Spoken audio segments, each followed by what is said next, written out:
സംഘപരിവാറിന്റെ number 1 crime ഏജന്റാണ് പിണറായി വിജയനെന്ന് യൂത്ത് കോൺഗ്രസ് സംസ്ഥാന അധ്യക്ഷൻ രാഹുൽ മാങ്കൂട്ടം.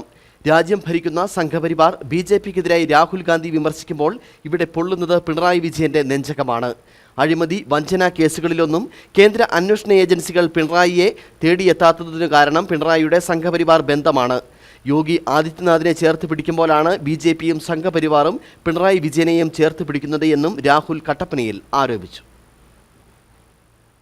ഈ രാജ്യം ഭരിക്കുന്ന സംഘപരിവാർ സർക്കാരിനെതിരായി അതിനിശ്ചിതമായി രാഹുൽ ഗാന്ധി വിമർശിക്കുമ്പോൾ ഇവിടെ പൊങ്ങുന്നത് സംഘപരിവാറിന്റെ കേരളത്തിലെ നമ്പർ 1 ക്രൈം ഏജന്റായ പിണറായി വിജയന്റെ നെഞ്ചകമായതുകൊണ്ട് അദ്ദേഹം നടത്തിക്കൊണ്ടിരിക്കുന്ന പ്രസംഗങ്ങൾ നമ്മൾ കേട്ടുകൊണ്ടിരിക്കുക.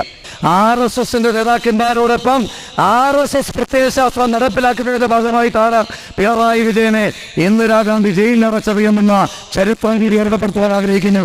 2 മുഖ്യമന്ത്രിമാരെ BJPക്കെതിരായി രാഷ്ട്രീയം പറയുന്നതിന്റെ പേരിൽ അകാരണമായി ജയിലിലടയ്ക്കുന്നത് ഈ രാജ്യത്ത് BJP വിരുദ്ധ രാഷ്ട്രീയം സംസാരിക്കുന്ന നേതാക്കന്മാരെ നിരന്തരമായി വേട്ടയാടുമ്പോൾ രാഹുൽ ഗാന്ധിയുടെ പാർലമെന്റ് അംഗത്വം റദ്ദാക്കുമ്പോൾ 72 മണിക്കൂർ ഈ രാജ്യത്തെ മതേതരത്വത്തിന്റെ കാവൽക്കാരനായ ശ്രീ രാഹുൽ ഗാന്ധിയെ ഈ രാജ്യത്തെ കേന്ദ്ര അന്വേഷണ ഏജൻസികൾ ചോദ്യം ചെയ്യുമ്പോൾ പിണറായി വിജയൻ നിങ്ങൾക്കെതിരായി, നിങ്ങളുടെ മകൾക്കെതിരായി നിരവധിയായ തെളിവുകൾ ഉണ്ടായിട്ടും നിങ്ങളെ ഒന്നിനുള്ളിൽ ബോധിക്കുക പോലും ചെയ്യാതെ ഉത്തർപ്രദേശിൽ യോഗി ആദിത്യനാഥിനെ എങ്ങനെയാണ് ചേർത്ത് പിടിക്കുന്നത്, അതുപോലെ തന്നെയാണ് BJPയും സംഘപരിവാറും കേരളത്തിൽ യോഗി പിണറായി വിജയനെ ചേർത്ത് പിടിക്കുന്നത് എന്നുള്ള സത്യമാണ് രാഹുൽ ഗാന്ധി വിളിച്ചു വരുന്നത്.